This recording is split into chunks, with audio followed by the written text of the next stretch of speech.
As you know, we use this platform to share stories of resilience. And today I have a very special guest.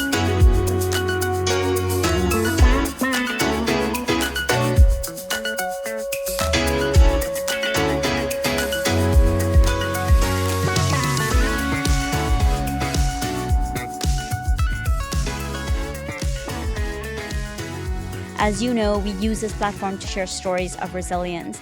And I hate to say the word excited or thrilled because the story is so dark and it has so many dark facets to it. But I'm so blessed that my friend Bobby is deciding to share his story with us today.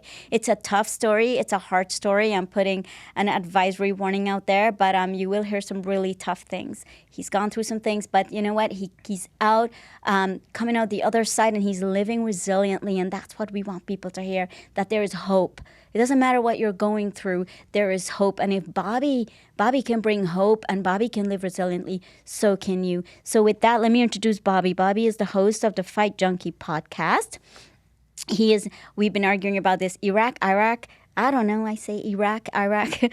veteran. And he's also a dad of 4. Bobby, welcome to the Sally Allen Podcast. Sally, I'm excited to be here. Like I said earlier, we've been trying and speaking about doing this for a while.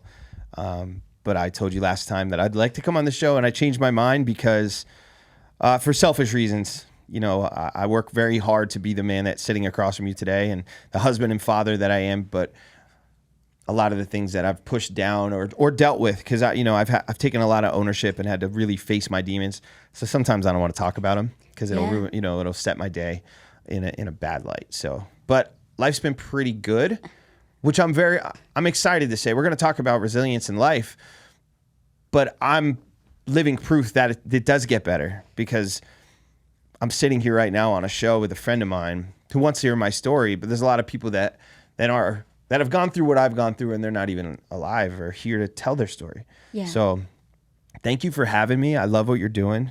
You're killing it. How are you? Thanks for having me on the show. No, I am. You know what? I'm doing well. I just had like a wonderful guest before you, and I feel like we came in laughing, and it amazes me to see you be in the state you are now from the state you are when we talked 6 months ago, when you said, Sally, I'm sorry I can't be on your podcast. I can't share my story. And I know the reason why you're doing it is because you want to bring hope to people, right? You want to show them that, hey, guys, if I can do it and I can get through this, then you can. So tell us way back, where did your story started? Wow. Well, I have many. I've been told I've lived, and I know it, I've lived many different lives. And I appreciate you saying that, because 6 months ago, it wasn't so much 100% that I didn't want to talk about my life, but I was also new to the podcasting world and just new to Vegas, and I was still filling everybody out. And I was scared of my story. You know, I didn't want to be transparent.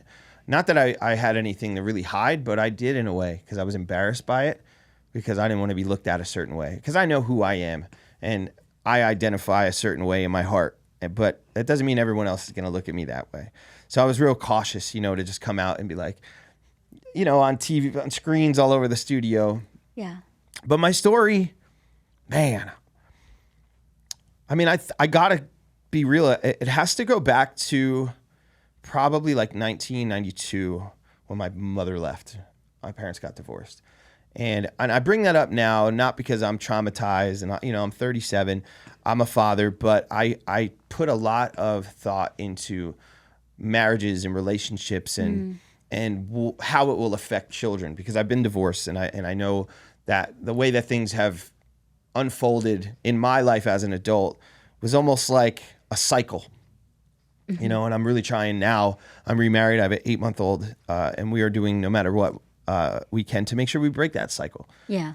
So I bring that up now as like a tattooed hard war vet who's a very strong man, but I'm also still that weak little boy who just wanted his mom. Yeah. So we gotta remember the impact we have as adults. Not to just give advice, but of course it impacted me. I'm talking about it on a podcast in 2023, and this was like 1992. So I think that's where my pain kind of started. I want to say my anger issues, my anxiety, my separation issues, my woman issues, because mom wasn't there. I got raised by my dad. So it wasn't the traditional way that mom stayed. My dad was the one who raised us, and he worked a lot. He was a police officer in New York City with the Port Authority Police, and we lived in Jersey at the time. So it was an hour to work. He'd work a ton, single dad. We lived in a nice suburb in Ocean County, New Jersey. And it was just, I got raised kind of by myself in a weird way. Yeah. For a long time, it was just me, my older brother, and my dad, but he wasn't home. Yeah, yeah. How old were you, Bobby? I don't want to take time to do the math. You told me 1992, you're 37, 6. You were 6 years old. Okay, 6 years old, okay. 6 years old when that happened. So the way it impacted you was in the form of abandonment and a form of your mom didn't love you. So you carried that with you. Oh, yeah. I mean, still do in a lot of ways. I mean, my mom just came to visit to see her granddaughter a few weeks ago. And it was like having a third cousin in the house, because we never really connected too much after that. She was a part of our life, but not really. I don't have any good memories. I have some, like Christmases, all the things that, look, I get it. We're gonna use influence over kids the best we can to get loved in a lot of ways. Whether it's right, wrong, I don't know. But I know that a lot of the memories I have that were good were just because they were buying presents, and it was because we didn't see you for months on end, and you showed up and you tried to give us the best day at Six Flags, but you weren't there for T-ball. You weren't there for dinners. You weren't there for getting, cavities filled and going to the hospital and so it was superficial in a lot of ways. Yeah, yeah. I feel like you said you just saw your mom, but you still feel these things. And before you had mentioned something about the little boy inside, and sometimes you still feel like that. Do you feel you still have unresolved issues, like unforgiveness issues? And that's one of the reasons why this comes out the way it's coming out? No, I could see that it could be perceived that way if you didn't know the whole story. But I did for a long time, and we've spoken, we've hashed those issues out. My father's a very strong-minded alpha male, born and raised in Brooklyn. He was the breadwinner and a police officer and was well-connected throughout New York City. And my mom was just a mom who was a stay-at-home mom. And knowing what I went through with my ex for 7 years, fighting just to get a phone call, doing everything I could, going to the courts, and just, I realize now, if you look back to when I was that age, my grandma ended up moving in. So back then, there's one phone in the whole house. And it's on the wall in the kitchen. So if my dad's at work, who's the person that's going to answer the phone? The adult, right? My grandmother, her ex-mother-in-law, who was also my grandma. I love her. She raised me, but she was a strong Catholic woman who didn't put up with anything. So in her eyes, that's the woman who abandoned her kids and hurt her son.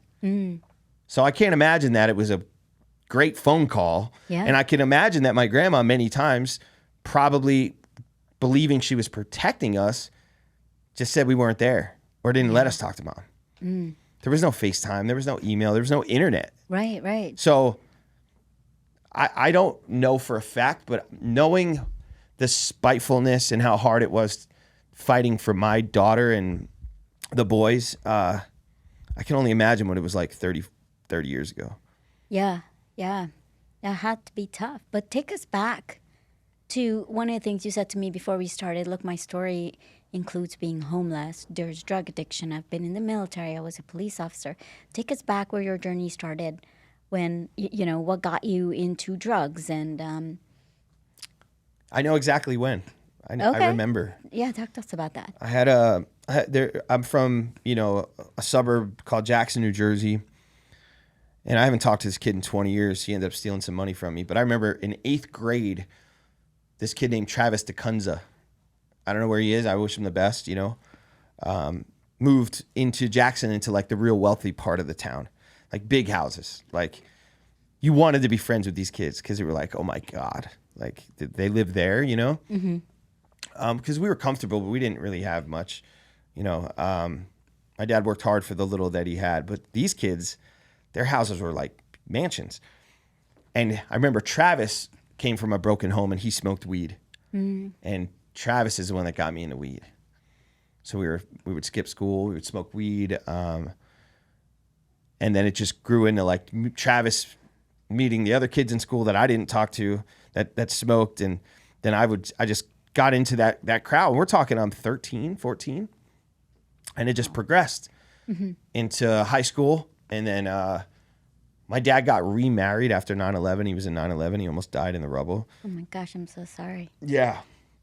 His partner worked his shift and died working my dad's shift. Yeah, so the Port Authority police lost a total of 37 people in the Twin Towers. Yeah. My dad was home with a hangover because on September 10th, he called his buddy in Maurice Barry and said, hey, me and some of the guys are going to go to a Yankee game. Can you work my shift tomorrow?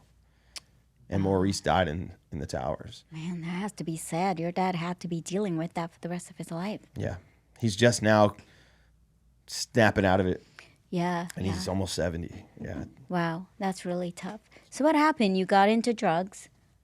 And I know like marijuana and pot is a gateway drug. Did you get into hard drugs? And then yeah, absolutely. So the marijuana started and all that. Then my dad was dating a girl, right? For a while, but you know, whatever. I was like 13, doing my own thing. My dad, when 9/11 hit, decided to sell the house we grew up in, and we were all going to move into his new wife's house, and she had 2 kids. And they were just going to like add on to the house or whatever. Well, her and I didn't get along at all. So the one person that I did have that kept me like grounded was my grandma. Well, she had to go back to Brooklyn because we were moving out of the house. And she was heartbroken. I remember some of the arguments and stuff. I ended up, like, everyone got a room in that house but me. I was in the dining room on a futon with curtains. And it just so happened that one of my best friends that I grew up with, his mom actually got stabbed 17 times by his father. Oh, my gosh. This wasn't even going to be in this story at all. He was a correctional officer, the dad, and I don't know what happened, but I remember on the news saying like, wow, that I go to their house for sleepovers. Like, that's my best friend in the world. So because the dad went to jail, they had to sell their big house and they moved into a little house that happened to be diagonal from where we moved in with my dad's new wife. So I hate where I'm at. I can't stand the new wife. She doesn't like me. My dad's really sick with post-traumatic stress, and she's like a counselor, a nurse counselor. So anything she says, he's just going with it. He's drinking a lot. He's on a lot of SSRIs, and he's a zombie. So my dad is now basically, he died in the towers because he was gone, rightfully so. He went with his friend basically. Right? Yeah, when they died, he died. His soul left. So now I'm in this new house. I go to the bus stop. Like, you know, I go to the end of the driveway and I see this kid and I'm like, Dave, you know? He's like, Bobby? And I'm like, oh my God. So he just moved from where he grew up, you know, his whole life. So did I. And now 2 best friends who hung out since kindergarten are neighbors. And we're both going through some stuff. 9/11 and my dad, I hated where I lived. His dad, he was just on like national news and he was embarrassed to even go to school because of what happened with his family. So we got even closer. His mom, she was a beautiful woman, but there was 5 kids in that house. Wow. From like 20 to like 14, 4 boys and a daughter. So we did whatever we wanted, which included smoking a lot of weed and hanging out with the older brother. I won't say his name, but the oldest brother had a lot of friends that dabbled in other drugs. So we started playing around with cocaine and mushrooms. And then I ended up getting into it so much that I was living at this point, I'm like 16. I ended up getting kicked out. And I lived in like 13 different places in a year, like different couches. I lived in a couple different trailers with friends. I ended up living in my car for a while. And eventually my dad slowly snapped out of it. And he was like, I'm going to get you a nice apartment. You're my son. I love you. I'm sorry. Because I went through a lot, you know, like. And that's a really young age. That's an impressionable age where, you know, everything that happens to you impacts you mentally. Yeah, mom left, never learned how to deal with it. Yeah. grandma was the only solid in my life. She basically got kicked out, and we moved into this woman's house who hated me. Yeah. And then I got kicked out of there. I mean, I remember asking my dad one day, I like waited in the bushes. I was like, can I have like $4 to get a bagel? And he was like, fuck you. Sorry. Yeah. Edit that out. Don't worry. Literally like, no. Yeah. Like, no. Bobby, there's more though. You have the 9/11 trauma. You saw your friend's dad stabbed his mom 17 times. Like there is. I didn't see that, but I saw it on the news. Yeah. But there is all this trauma that's external, adding to your internal trauma that what's going on in your life. Yeah, and I just felt alone. You just felt alone. My older brother, he had really bad OCD, so he was more of a video game kid. Mm-hmm. Very like heavy set at the time, and anyone picked on him, and I fought them. So I was like violent because I had a lot of anger too. Yeah. So I was getting in a lot of fights growing there. That's why I grew up to be like a tough kid. To now be a tough man. I'm a very calm, cool, collected man now, but I've had a lot of situations where I've hurt people or been in bad situations because of my anger. Wow. Is that where you went into the military? No. So I lived eventually my dad came around and he got me an apartment. So this is when the real like drug habit came in. My neighbor at the time just so happened to be one of the biggest cocaine and crack dealers in like the county. Like I didn't know, but he became my best friend, genuine friends, right? Right. My dad even knew him, loved him, didn't know what he did, but we had a American flag magnet, and if my dad was visiting, I'd put it on his door, so he would know, don't do any sales, don't do anything. Oh, okay. And if my dad's not home, it's on my door. Okay. So being a white guy, going to like a middle class suburb school. Started in high school. Now I'm a senior, junior. I'm now helping him with his product in a lot of ways. And the whole time I'm doing it, I'm becoming heavily addicted to cocaine at 17 years old. Wow. So then I still remember October 17th, 2003. I told my dad I was addicted to drugs. And because he knew, but he didn't know it was that severe. He thought it was just weed and I was just rebelling, and he had a lot of grief as a father and his own stuff going on. But we went to Narcotics Anonymous that night, and I got sober, and then that was it. I kind of cut grass. Bobby, what made you want to turn your life around? Normally when people are in their addiction, they don't have the mental capacity to do that. To be honest, it wasn't that deep. I was chasing a really beautiful girl at the time who came from a really good family. It's a girl. And I wanted to hold myself to a higher standard. She was on the cheerleading team, and I even joined the cheerleading team, to be around the pretty girls, young. God, so embarrassing. So you went to rehab.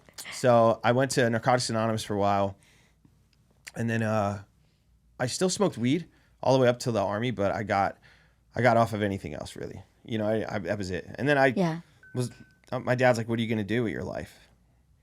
I was like, I don't know, He's like, well, I don't think college is going to be the thing, Yeah. My dad was military police in the U.S. Army, and then he was a cop. So he was like, why don't you go in the military? And I always wanted to be a soldier. I wanted to make him proud, I always wanted to still do. Anything I do, even to this day, I'll let him know. We talk every day. Now he's my best friend. He's helped so much. I wouldn't be here without him. Yeah. That's a first. It's a first emotional. You got me, Sally. We've been through a lot together, a whole lot. It's okay to cry. Real men cry. Yeah, I cry all the time. I saw Mike Tyson crying, I was like, I'm good. If he can cry, we're golden. So you went to the military. Yeah, I joined the Army in October of 2005. Went to Germany not long after. Germany was great. I finally found purpose. Felt proud of myself. Yeah. Met so many awesome people that I still talk to this day. Being in Europe at 18, 19 years old was super cool. Yeah. Traveling the world, being military police. Like it was, so as an MP, you get a lot more responsibility than a regular soldier.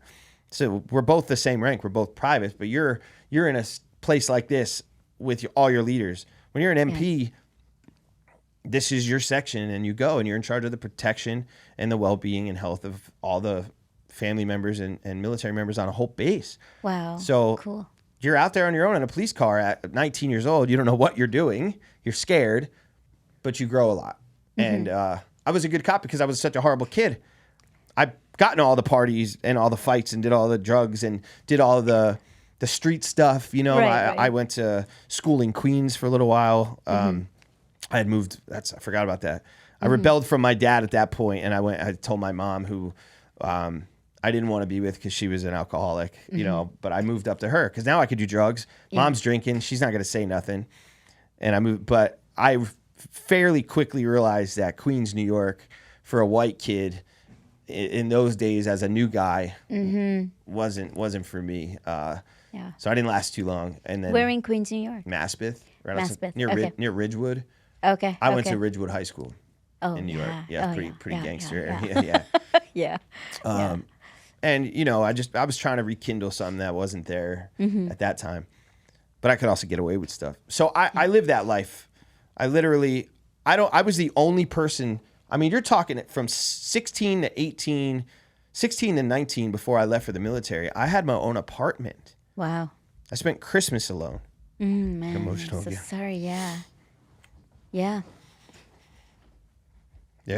That's tough. And this pain is why I'm such a good dad.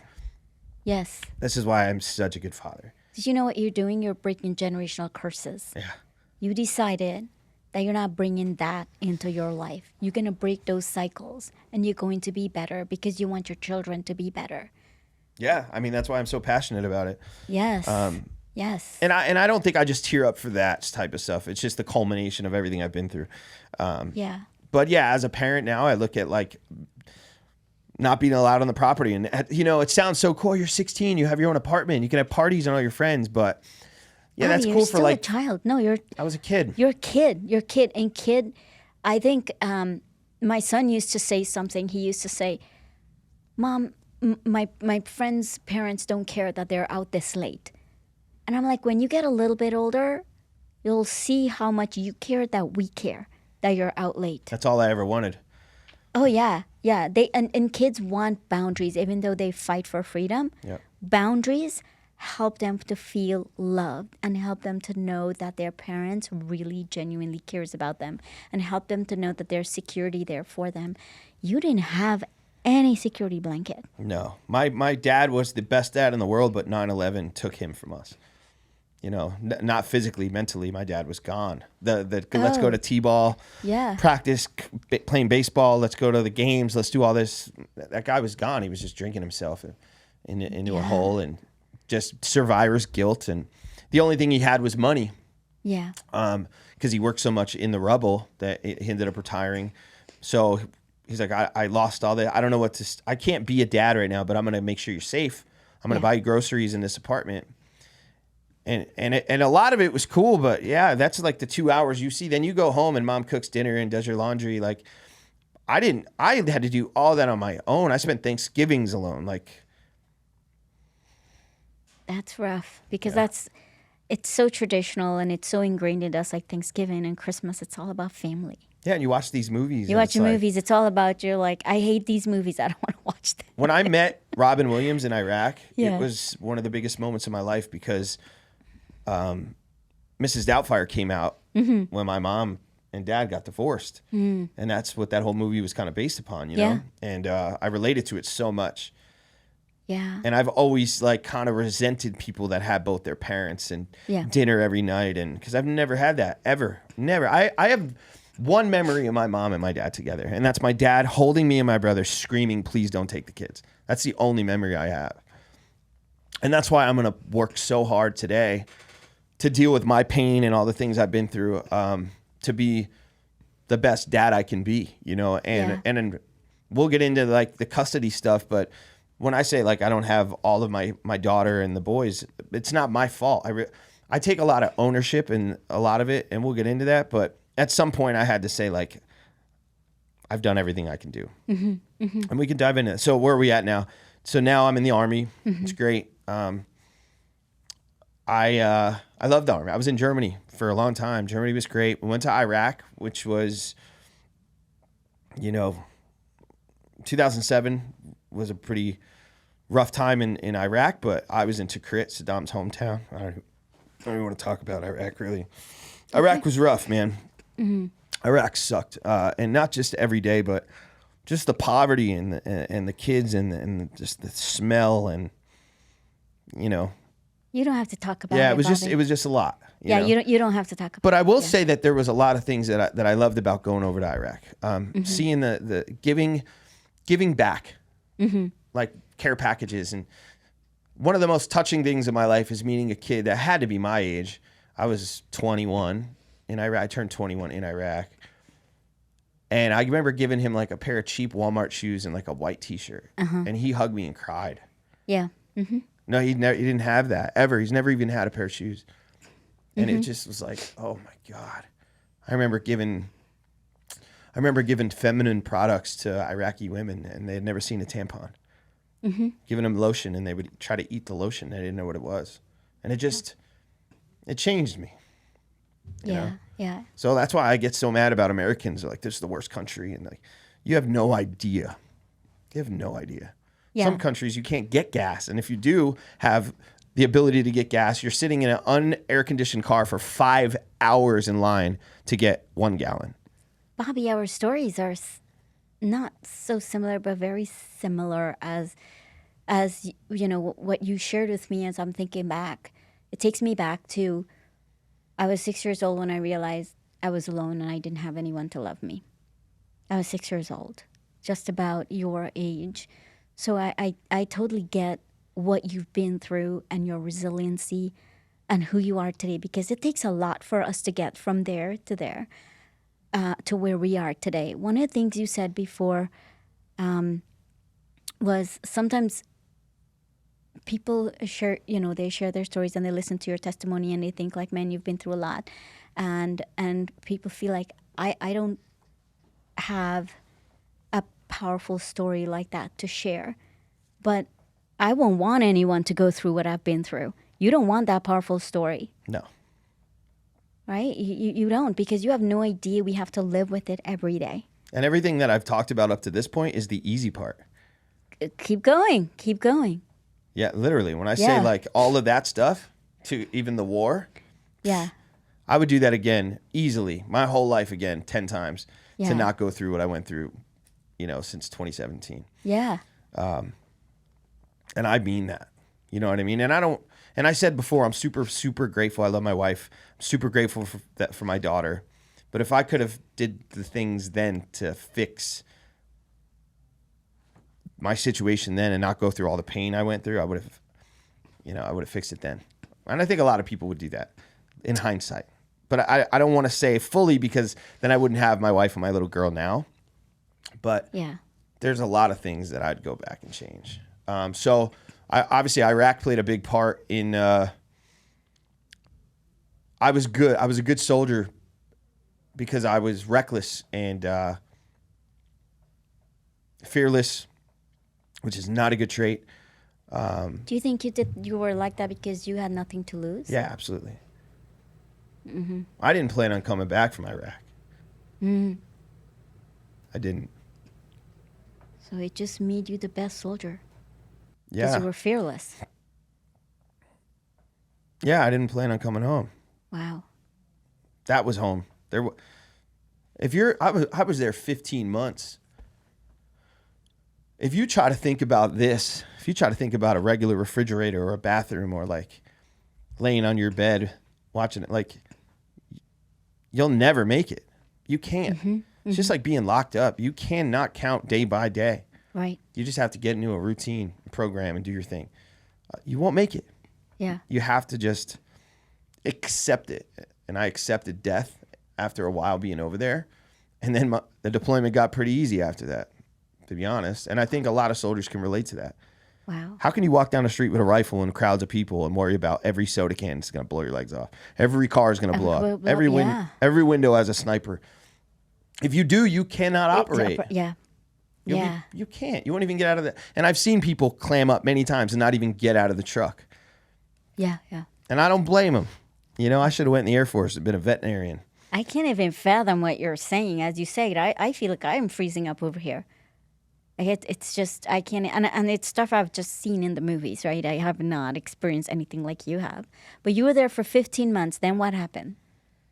I was married to a young German girl at the time, and when I say young, we were the same age.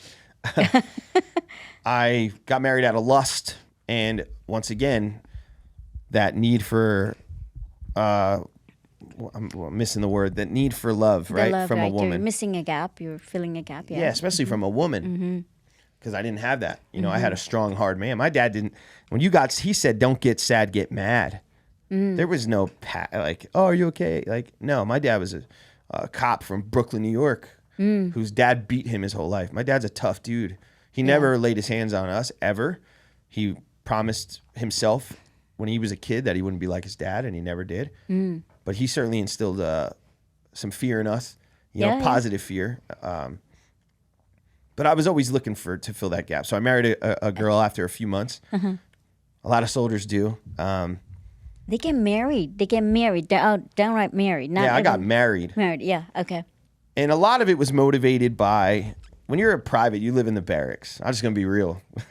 When you're a private, you live in the barracks, which is essentially, if you've been to college, the dorms. Right. And you're with a bunch of your smelly buddies, and there's no like structure, and people are playing video games and drinking, and it's just a mess.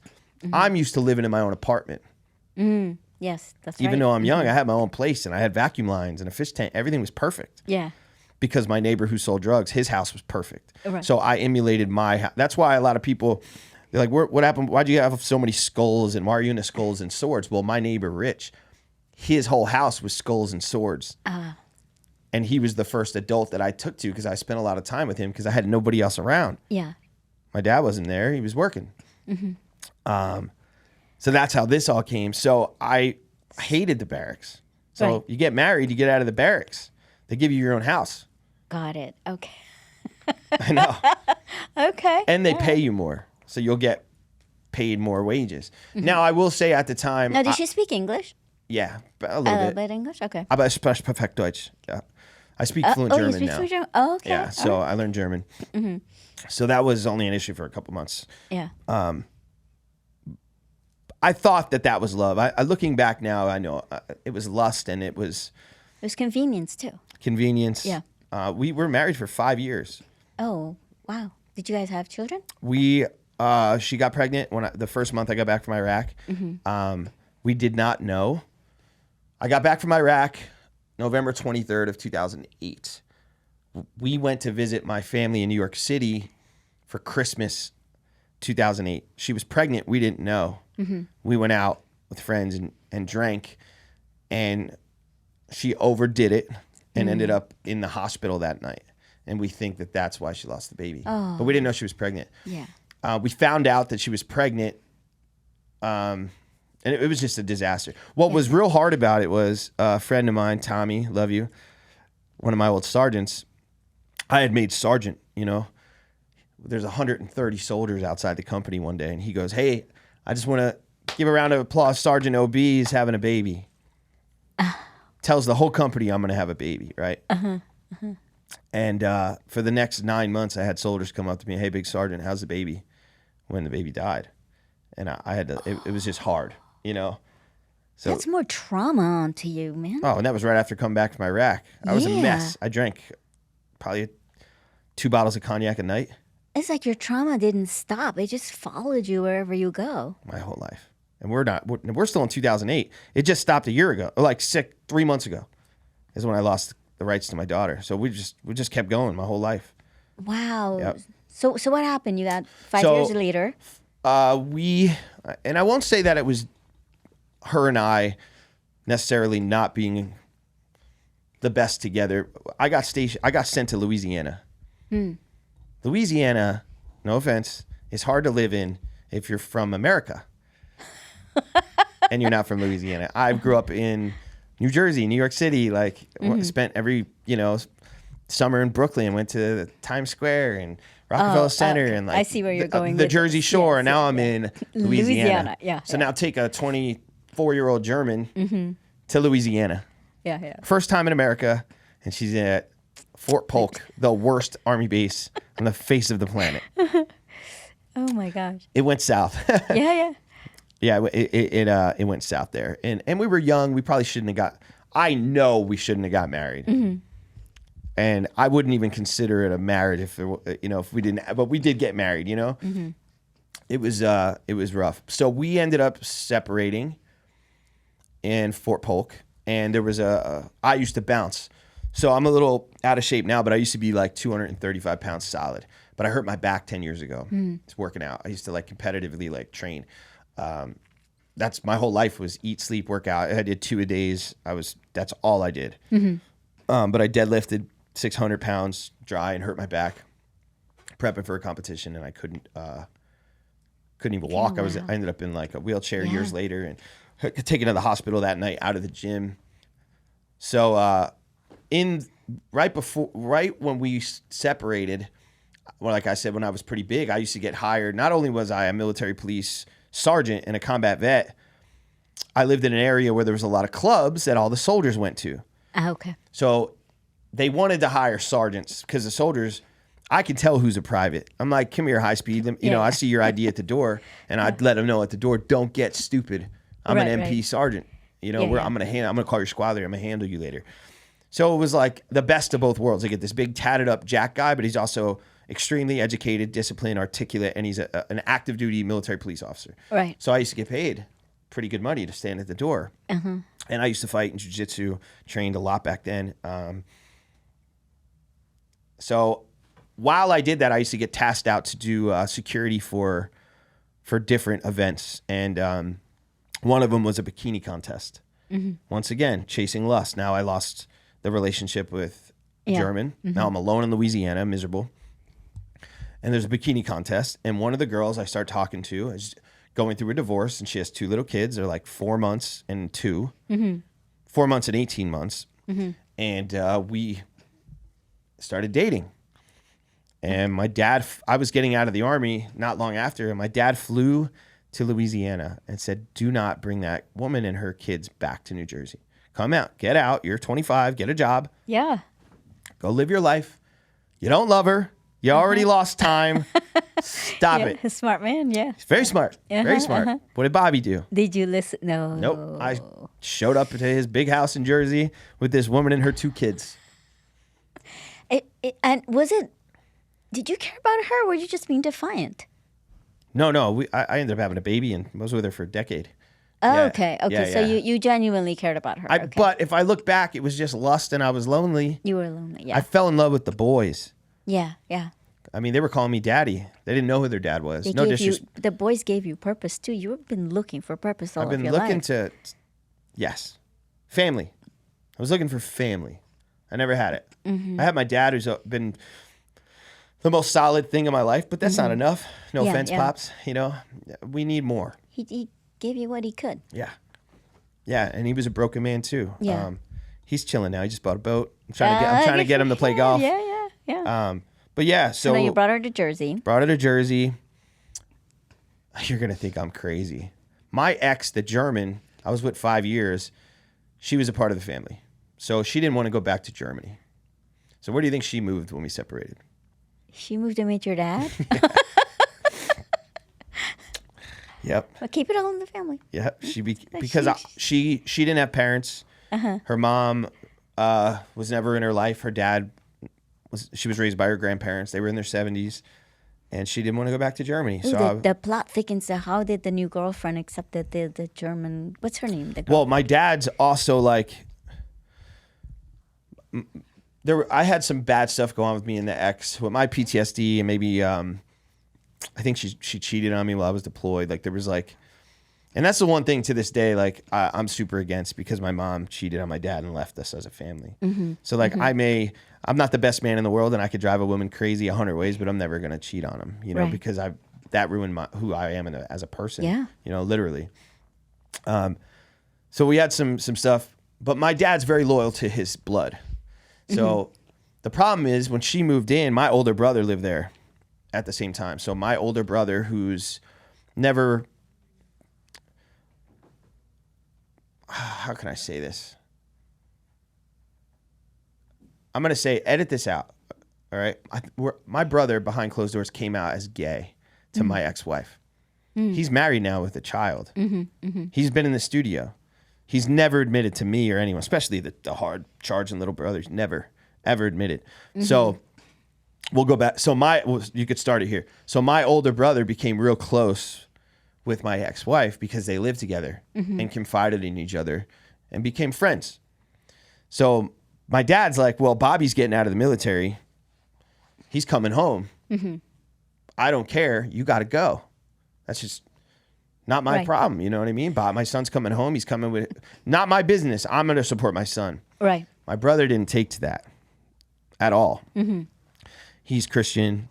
He thought that, you know, out of wedlock, whatever his views were, whatever. I just think he just wasn't excited to have his loudmouth, crazy little brother come home. You know, that was my dad had like a 6-bedroom house, in-ground pool, like, and it was just him and dad. He was chilling. Right. You know, he had a best friend across the hall. And now I'm coming home with a girl he's never met and 2 kids. I get it. I get it now. Yeah. Crazy. What are you doing? But at the time, it was my life. So I come home. 2 days later, my brother starts an argument with me and calls the cops and says, my brother's a crazy combat vet. He's threatening me. The cops show up like on fire. I'm on the front porch. And they're like, where's the crazy guy? And I'm like, I'm the crazy guy. And they're like, huh? My dad was in Mexico.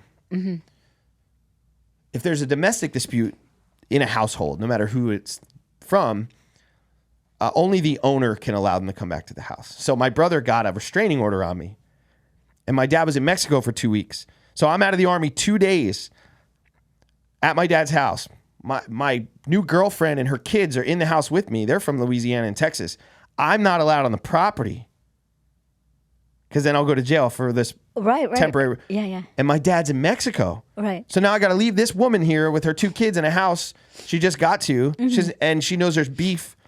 With you in it. It was a mess. And it's funny in a lot of ways. And I'm real good with my brother now. But the only way for my ex at the time, the German, to get citizenship without her sponsor was if there was a charge of domestic violence. That was one of the loopholes. So if I was charged with a domestic violence case, she would be able to get her green card and stay in America.